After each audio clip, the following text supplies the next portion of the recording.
The autumn rain hammered against the windows of the Sterling mansion, creating a rhythmic backdrop to what was supposed to be the social event of the season.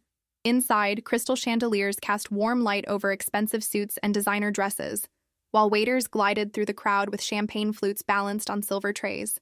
But beneath the veneer of celebration, something far more sinister was brewing. Marcus Sterling stood near the grand staircase, his arm wrapped possessively around his new fiancée, Victoria Chen. She was everything his family had wanted for him: old money, impeccable breeding, a degree from an Ivy League school. Not like her, not like Emma.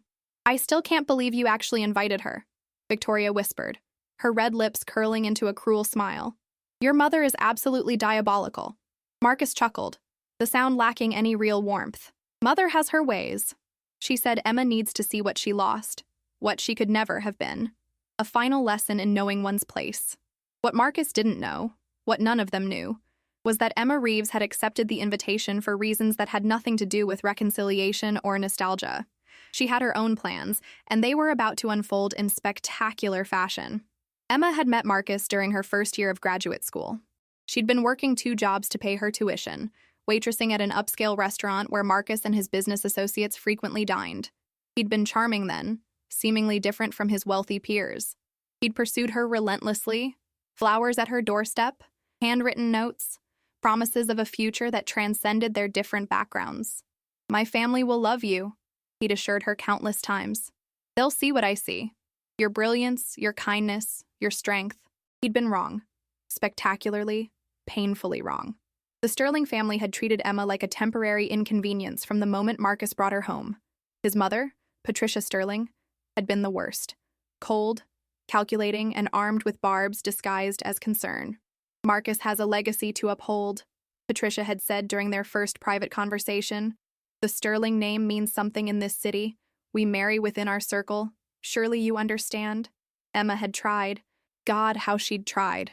She'd endured the passive-aggressive comments, the exclusion from family events, the whispered conversations that stopped when she entered a room. She'd loved Marcus enough to believe that love could conquer the class divide, that eventually his family would accept her. Then came the charity gala 3 years into their relationship, the night everything shattered. Patricia had arranged for Marcus to be seated next to Victoria Chen, a calculated move that Emma had been too naive to recognize. By the end of the evening, Emma had overheard Patricia telling Marcus in hushed but firm tones, "You'll end this dalliance with that girl, or you'll lose your position in the company and your inheritance. Choose wisely." Marcus had chosen. 2 weeks later, he'd broken up with Emma via text message while she was at work.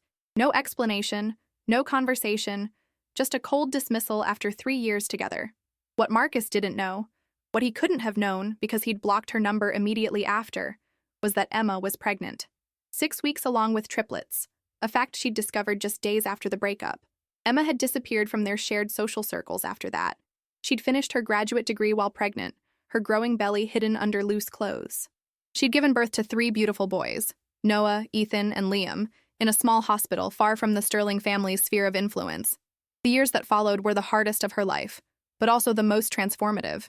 Emma had channeled her hurt and anger into ambition. Her master's thesis on sustainable urban development had caught the attention of a prominent environmental firm. She'd started as a junior consultant and worked her way up through sheer determination and brilliant innovation. By the time her sons turned 5, Emma had become a partner in her firm. She'd consulted on projects across 3 continents, built a reputation as one of the leading voices in sustainable city planning, and accumulated a wealth that, while not Sterling level, was more than comfortable. More importantly, she'd built a life filled with joy. Her triplets were healthy, intelligent, and loved beyond measure.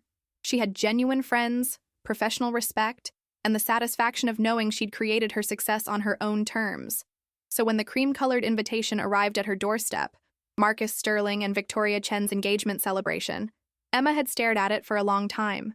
The invitation itself was insulting, clearly sent at Patricia's insistence as some kind of twisted power play. They wanted her to see Marcus moving on, to witness what she could never have been part of. But Emma saw something else. An opportunity. The Sterling mansion was exactly as Emma remembered it. Ostentatious, cold despite its grandeur, designed more to impress than to welcome. She arrived fashionably late, stepping out of a black car with her 3 sons in tow. Noah, Ethan, and Liam were dressed in matching navy suits, their dark curls combed neatly, their eyes wide with curiosity. "Remember what we talked about," Emma whispered to them as they approached the entrance. "We're here to show them who we are. Stand tall, be polite, and stay close to me." "We will, Mama," Noah, the oldest by 3 minutes, promised solemnly. The reaction when Emma entered was everything she'd anticipated and more. Conversations faltered mid-sentence. Heads turned. The crowd parted like the Red Sea as she walked through, her hand gently guiding her son's. Emma looked stunning. She'd chosen a deep emerald dress that complemented her auburn hair, now styled in elegant waves rather than the simple ponytail Marcus had known. But it wasn't her appearance that caused the gasps and whispers. It was the 3 identical faces of the boys holding her hands. Boys who looked exactly like Marcus Sterling had at that age. A fact not lost on anyone who'd seen the family portraits lining the mansion's walls. Marcus saw her first. The color drained from his face as his gaze moved from Emma to the triplets and back again. Victoria's hand tightened on his arm, her perfectly made-up face contorting with confusion and growing horror. Patricia Sterling materialized from the crowd like a ship emerging from fog, her expression thunderous. "What is the meaning of this? How dare you bring—" "Who are these children?" Emma met Patricia's gaze without flinching, her voice calm and clear enough to carry across the suddenly silent room. "These are your grandsons, Patricia. Noah, Ethan, and Liam Reeves. They're 5 years old. I believe the math is simple enough even for this crowd." The silence that followed was absolute, broken only by the continued drumming of rain against the windows. Marcus found his voice first, though it came out strangled. "That's impossible. You never said—" "I tried," Emma replied, her composure unwavering. "You blocked my number the same day you ended our relationship via text. Do you remember that, Marcus? 3 years together, and you didn't even have the courage to face me." Victoria stepped forward, her face flushed with anger and humiliation. "This is ridiculous. She could have found you, could have what?" Emma interrupted, her voice sharp now. "Shown up at his office? At his home? Been escorted out by security while your family called me a gold digger trying to trap him? I know how this works, Victoria. I lived it." Patricia's hands were clenched at her sides, her knuckles white. "You kept his children from him. That's kidnapping, that's survival," Emma said firmly. "I was a graduate student who'd been unceremoniously dumped. I had no family support, no resources beyond what I could earn. I did what I had to do to protect my sons from a family that made it abundantly clear I wasn't good enough for them." She paused, looking around the room at the assembled guests, all frozen in place, their champagne glasses forgotten. "But I didn't come here for your approval or your acceptance. I came here because you invited me to witness what I lost. So let me show you what you lost." Emma pulled out her phone, projecting images onto the blank wall behind the grand staircase, the one Patricia had planned to use for engagement photos. The guests watched as pictures filled the screen. Emma receiving her master's degree with a noticeably pregnant belly hidden under her graduation gown. Emma with 3 newborns in a hospital room, alone but smiling. The triplets at various ages, first steps, first days of school, birthday parties in modest apartments. "These are the moments you missed, Marcus," Emma said softly, though her voice carried. "Not because I kept them from you out of spite, but because you made it clear that I wasn't part of your world, that we," she gestured to her sons, "weren't worth the inconvenience to your family legacy." The images continued. Emma accepting her first major consulting award, the triplets playing in parks across Europe as Emma's career took her to international projects. A photo of Emma and her sons at her firm's partnership ceremony, all 4 of them beaming with pride. "I built a life," Emma continued. "I became a partner in one of the leading environmental consulting firms in the country. I've advised cities on 4 continents on sustainable development. I've published papers, won awards, and yes, I've made quite comfortable living doing work that actually matters." She looked directly at Patricia. "I didn't need the Sterling name or the Sterling money to give my sons a good life. I gave them something better. I gave them a mother who showed them that dignity, hard work, and integrity matter more than social standing." Marcus had sunk into a nearby chair, his head in his hands. Victoria stood beside him, looking lost and uncertain for the first time since Emma had known of her existence. But Emma wasn't finished. "I came here tonight because I wanted you to see what mockery looks like when it backfires. You invited me here to humiliate me, to show me my place. Instead, you've humiliated yourself in front of everyone who matters to you." She knelt down to her son's level, speaking gently. "Boys, I want you to look around this room. This is what wealth without character looks like. Remember it. Remember that having money doesn't make you better than anyone, and lacking it doesn't make you less than anyone." Noah, the boldest of the 3, looked up at his mother, and then at the crowd. "We're richer than them, aren't we, Mama? Because we have each other." The innocence and wisdom of the statement hit like a physical blow. Several guests looked away, ashamed. Emma hugged her sons close, her eyes shining with tears she refused to let fall. Patricia, however, wasn't done fighting. "This changes nothing," she said, her voice trembling with suppressed rage. "You show up here with these children, making accusations and scene, thinking—" "I'm not making a scene," Emma interrupted. "You did that when you invited me here. I'm simply responding in kind. But I want to be clear about something, Patricia. I don't want anything from your family. I don't need your recognition, your money, or your approval. My sons have everything they need." She stood, smoothing her dress. "But they also deserve to know the truth about where they come from, about who their father is. Not so they can be Sterlings, but so they can make informed choices about what kind of men they want to become." Emma turned to Marcus, who still hadn't looked up. "Your sons exist, Marcus. They're brilliant, kind, and creative. They love dinosaurs and building blocks and bedtime stories. They ask about you sometimes, and I've never lied to them. I told them their father wasn't ready to be a father, that sometimes adults make choices based on fear rather than love." Finally, Marcus raised his head. His eyes were red, his face a mask of conflicting emotions: shock, regret, anger, loss. "I didn't know," he whispered. "You didn't want to know," Emma corrected gently. "There's a difference. You chose your family's approval over fighting for our relationship. You chose the easy path over the right one. These are consequences, Marcus. This is what choosing comfort over courage looks like." The party, if it could still be called that, was dying a slow death. Guests were making awkward excuses, gathering coats, whispering furiously to each other about what they'd witnessed. The gossip would fuel the society circuit for months. Victoria had disappeared into another room, and Emma could hear raised voices. Presumably Victoria and Patricia arguing about how to handle this disaster. Emma took her son's hands, preparing to leave. She'd said what she came to say, shown what she came to show. There was nothing left here for her.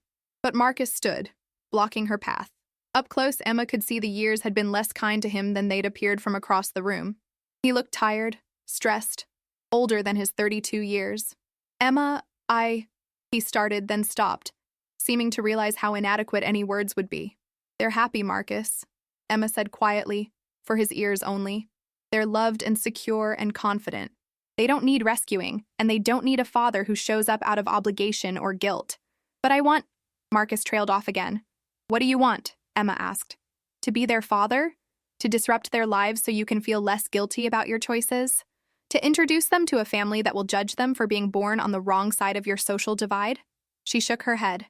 "If you truly want to be part of their lives, it can't be on your terms or your family's terms. It has to be on theirs. That means therapy, it means consistency, it means choosing them over everything else, including your family's approval and your comfortable life with Victoria." "I can do that," Marcus said quickly. Can you?" Emma challenged. "Because talk is easy, Marcus. You talked a good game 6 years ago, too. But when it mattered, when you had to choose between me and your mother's approval, you chose her. What's different now?" Marcus had no answer. The truth was written plainly on his face. He didn't know if anything was different.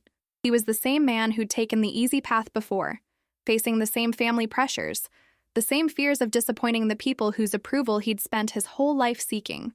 Emma sighed, some of the fire leaving her voice. "I'm not cruel, Marcus. I never wanted to keep you from your sons, but I won't let you hurt them the way you hurt me. If you want to be their father, you'll have to prove you're worthy of that title. And that's going to take time, consistency, and choices that put them first." She handed him a business card. "This is my attorney's information. If you're serious about being part of their lives, we'll do this properly, legally, with their best interests as the priority. Not your family's reputation, not your guilt, not your pride, their well-being.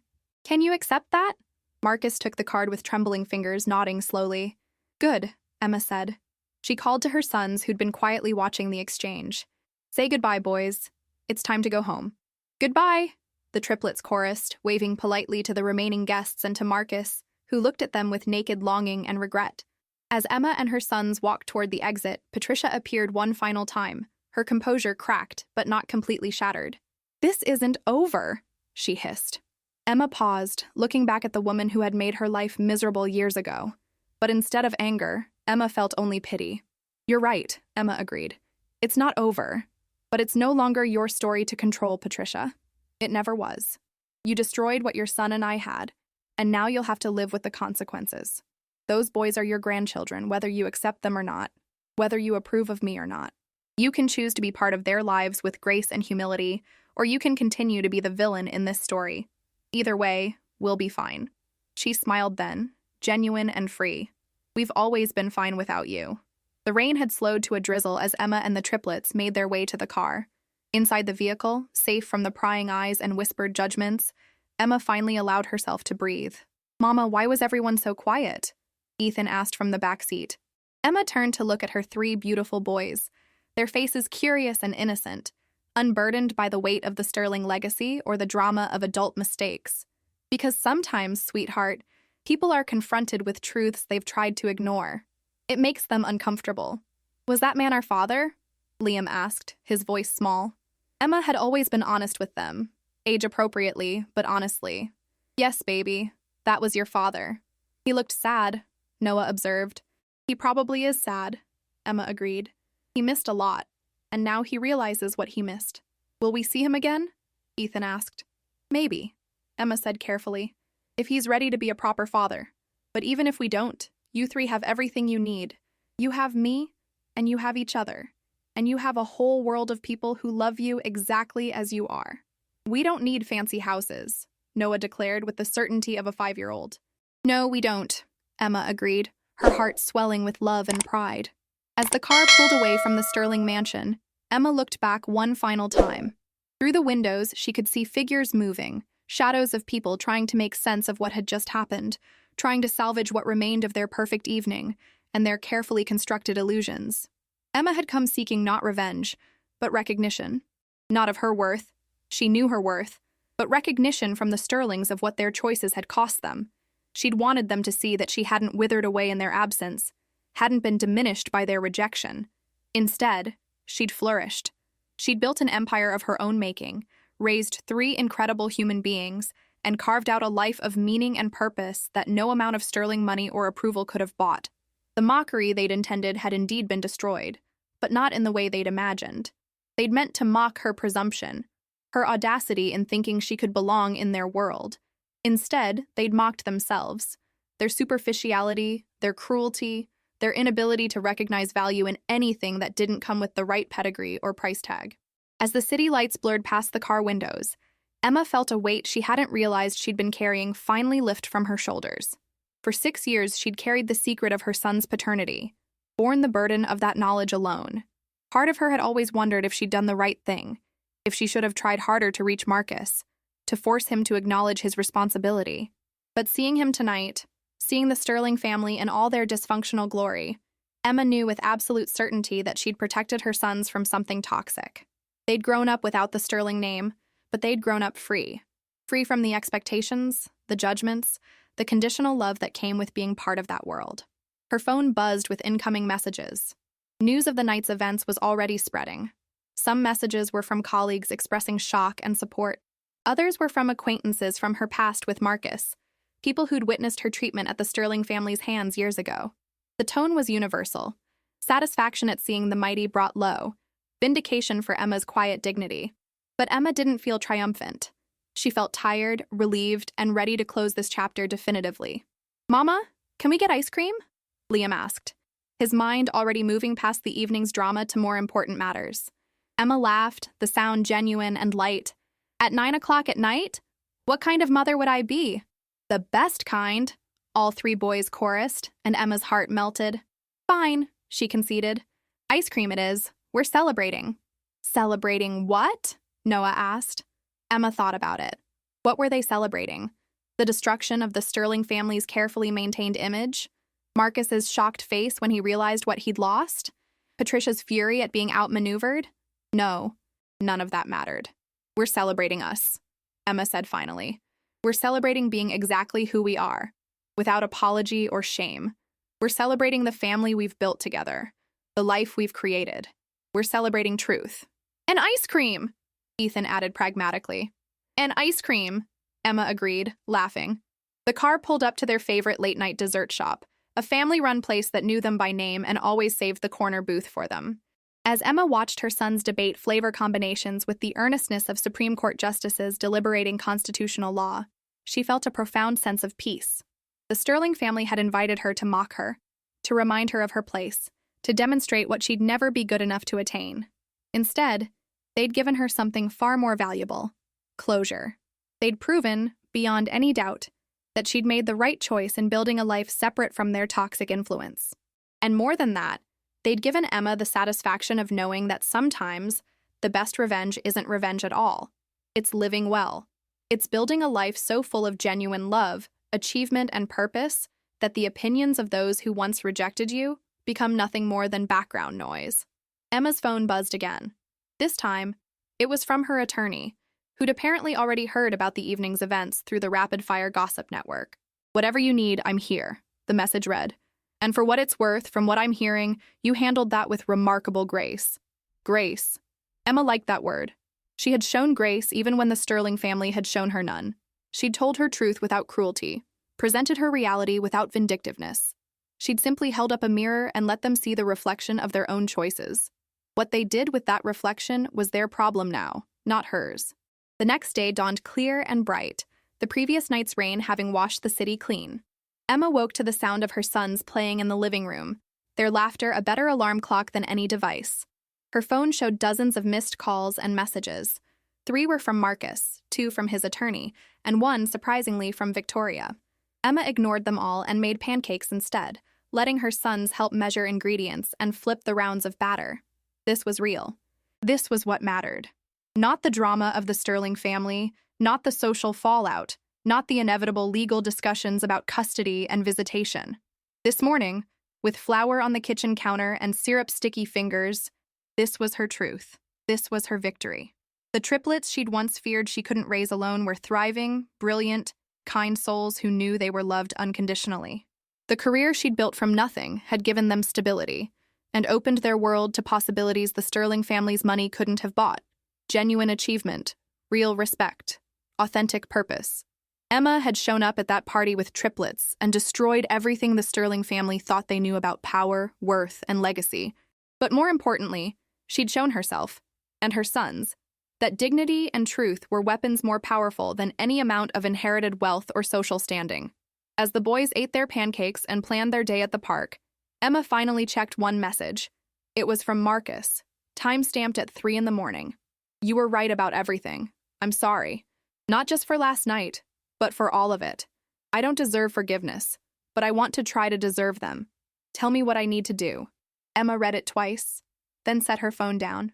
She'd respond eventually, through her attorney, with clear boundaries and expectations. If Marcus was genuine about wanting to be a father, he'd have to prove it through actions, not words. He'd have to choose his sons over his family's approval, over and over again until that choice became natural instead of difficult. But that was a problem for later. Right now, Emma had pancakes to finish and a park to visit and a life to continue living. A life she'd built with her own 2 hands. A life that needed no validation from anyone else.